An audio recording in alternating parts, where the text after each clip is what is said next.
O episódio escolhido é o de Balaque e Balaão, narrado em Números 22 a 24, uma história que revela a poderosa soberania de Deus e sua capacidade de transformar maldição em bênção, mesmo quando os propósitos humanos tentam resistir à sua vontade. Essa narrativa se passa nas planícies de Moabe, diante do rio Jordão, pouco antes de o povo de Israel entrar na terra prometida. O rei Balaque, temendo o avanço dos israelitas, decide contratar o profeta Balaão para amaldiçoar aquele povo que, segundo se dizia, ninguém podia derrotar. Balaque observava das muralhas de sua cidade as tendas brancas de Israel se multiplicando no vale, e a cada novo dia seu coração pesava de ansiedade. Convocou seus mensageiros de confiança, príncipes e anciãos de Midian, e lhes ordenou: vão até Balaão, filho de Beor, o homem que tem poder de abençoar e amaldiçoar. Digam-lhe que prometo grandes riquezas se ele vier e amaldiçoar Israel, para que eu possa vencê-los. Os homens partiram com presentes e recompensas em ouro e prata, disfarçando o medo com sorrisos de comando. Quando chegaram à casa de Balaão, o profeta os recebeu com calma. Seus olhos refletiam sabedoria, mas também inquietude. O que querem de mim, homens de Moabe? Perguntaram seus lábios, já conhecendo as intenções escondidas. Os mensageiros repetiram fielmente as palavras do rei, mostrando os tesouros. Assim diz Balaque: venha, amaldiçoe este povo, pois é mais poderoso do que eu. Balaão ouviu em silêncio,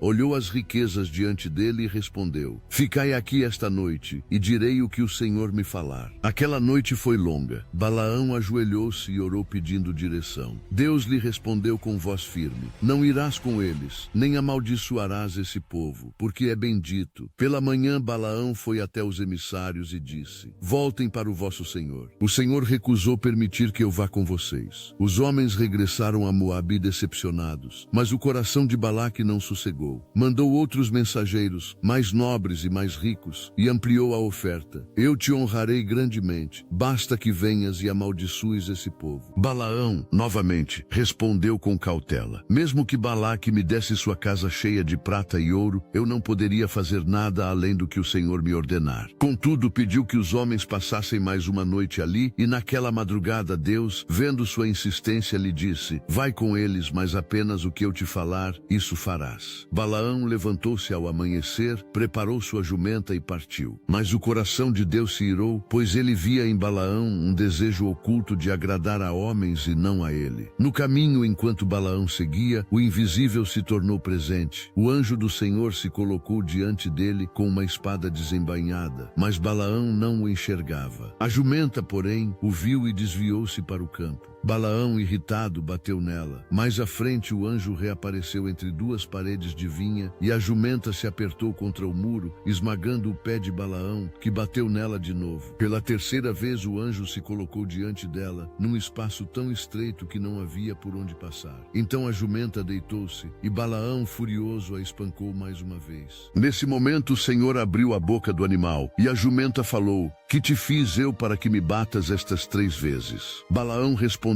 sem perceber o milagre que presenciava: zombaste de mim. Se eu tivesse uma espada, te mataria agora mesmo. E a jumenta replicou: não sou tua jumenta, a qual tens montado desde sempre. Acaso já fiz isso antes? Só então Balaão se deu conta do que acontecia. Deus lhe abriu os olhos, e ele viu o anjo com a espada. Caiu com o rosto em terra. O anjo disse: se não fosse por tua jumenta, eu te mataria e a deixaria viva. O teu caminho é perverso diante de mim. Balaão respondeu tremendo: pequei. Se te desagradou, voltarei. Mas o anjo ordenou: vai, mas dize apenas o que eu te disser. Quando Balaão chegou a Moabe, Balaque o recebeu ansioso. Por que demoraste? Não tenho eu poder para te recompensar. Balaão o olhou com seriedade. A palavra que Deus colocar em minha boca, essa direi. Balaque o conduziu aos altos de Baal, de onde se via o acampamento de Israel. Mandou edificar 7 altares e sacrificar bois e carneiros. Balaão ficou em silêncio, foi a um monte afastado, e Deus lhe falou. Quando voltou, declarou: como posso amaldiçoar quem Deus não amaldiçoou? Quem pode pronunciar desgraça sobre quem o Senhor abençoou? O rosto de Balaque empalideceu. O que fizeste? Eu te trouxe para amaldiçoar, e tu o abençoaste. Balaão respondeu: não devo eu dizer apenas o que o Senhor me põe nos lábios? Balaque insistiu. Levou Balaão a outro monte, Pisga, e repetiu as oferendas. Balaão novamente falou: Deus não é homem para mentir, nem filho de homem para se arrepender. Eis que recebo o mandamento de abençoar. Ele abençoou, e eu não posso revogar. A cada nova tentativa, Balaque se enfurecia mais, e a voz de Balaão, inspirada por Deus, ecoava sobre os montes, declarando: da parte de Jacó se levanta um povo com força de leão, ninguém o derrotará. Balaque em desespero clamou: nem o amaldiçoes, nem o abençoes. Mas o profeta respondeu: não te disse eu que falaria apenas o que o Senhor ordenar? No terceiro monte Peor, Balaque novamente ergueu altares. Balaão olhou para as tendas de Israel e, tomado pelo Espírito de Deus, pronunciou palavras que se tornaram profecia eterna. Quão formosas são as tuas tendas, ó Jacó, e as tuas moradas, ó Israel, como jardins ao longo de um rio, como aloés que o Senhor plantou. Nesse instante, o rei de Moabe percebeu que nenhum poder humano podia conter a bênção divina. Balaque se irritou: foge daqui, eu te prometi honra, mas o Senhor te impediu de recebê-la.